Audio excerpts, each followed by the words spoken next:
thank you so much. I have not performed stand-up in a little while, and I'm not nervous, though, because stand-up comedy is a lot like riding a bike in that it is very difficult to make money doing so.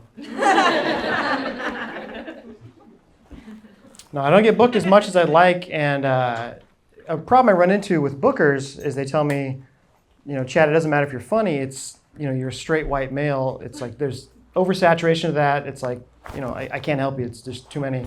And I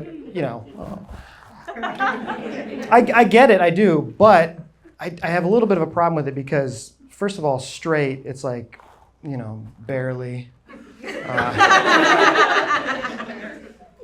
Like I squeak by on a technicality or two.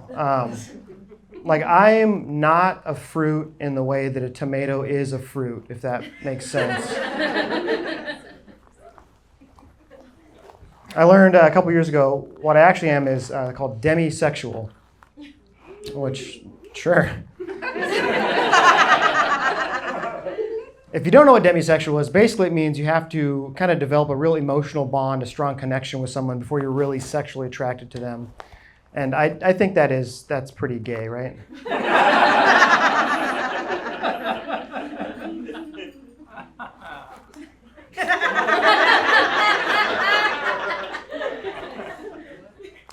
White, fine. Guilty, not in a court of law because I am, white, but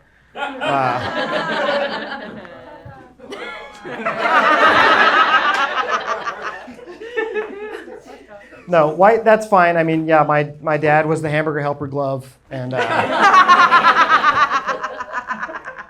my mom was a cigarette, so you can have white, that's fine. But even male, I know that gender is a very nuanced discussion in today's zeitgeist, and I don't have any strong opinions on gender, really. All I know is my entire life, people have told me, you're a guy, you get it. And I was like, yeah. But no, I didn't, not once did I ever get it. Like, every time I've been at a strip club, I was drugged to the strip club. And everyone else there was just like, yay, boobs. But me, because the demisexual thing, I was more like, but who are the boobs?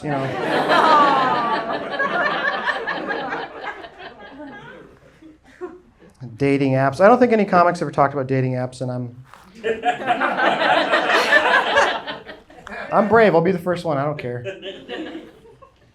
I'm the Lenny Bruce of stand-up comedy. I don't like dating apps. I see weird stuff on there. I think I would see a lot is people saying they were in open relationships. And I don't have any strong opinions on open relationships, just like I don't have strong opinions on gender. I have no strong opinions. I have no principles. I'm a weak man. But all I can think about when I see open relationship is like, how would someone even end an open relationship? Would you say, we should see other people exclusively? No, I joke because, A, this is a stand-up show, but also I've actually been in open relationships before. I just didn't find out until after it was over. No. And when I was trying to do all the dating apps, I'd have some friends tell me that I was lucky that I was single. They're like, oh, you're lucky. I love being single. I love it. And I don't. I don't like ever being single.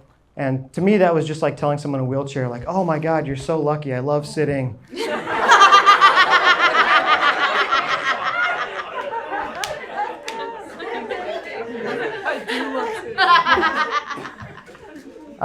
But I'm off the dating apps now for a couple. I mean, I just said all the reasons basically, but I think it's more respectful to my fiance that if I don't,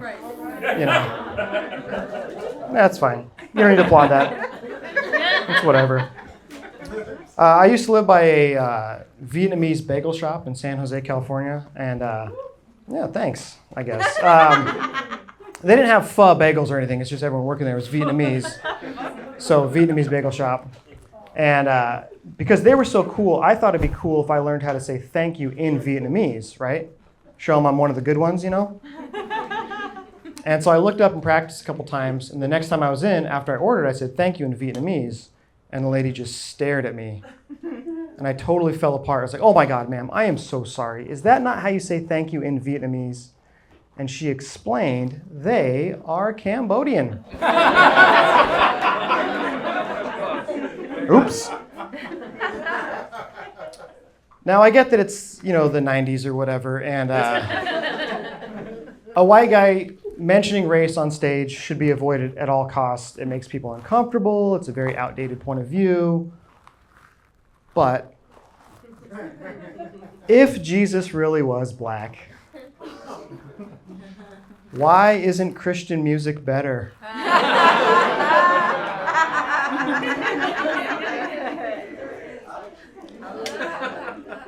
Now that joke mentions race and religion, but I can tell for a couple reasons. The first being, it's a perfectly written joke. It's very succinct. There's no fat on there.